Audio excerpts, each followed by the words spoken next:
something a bit different from that.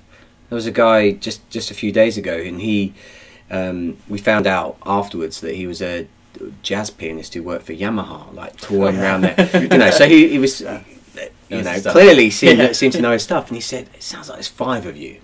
You know, and I think that was, I've heard that comment a lot, but coming from someone who clearly knew his stuff about music, he talked about why it sounded like 5 of us. He talked about the different timbres and the dynamics and the fact that because we're friends and because we've played together for a long time, like there's just some syncopation things that we do that kind of is just us having a laugh and not really thinking about it, but it's that kind of I don't know, that kind of relationship that makes it sound bigger sometimes. I think that's quite right. Yeah, sure.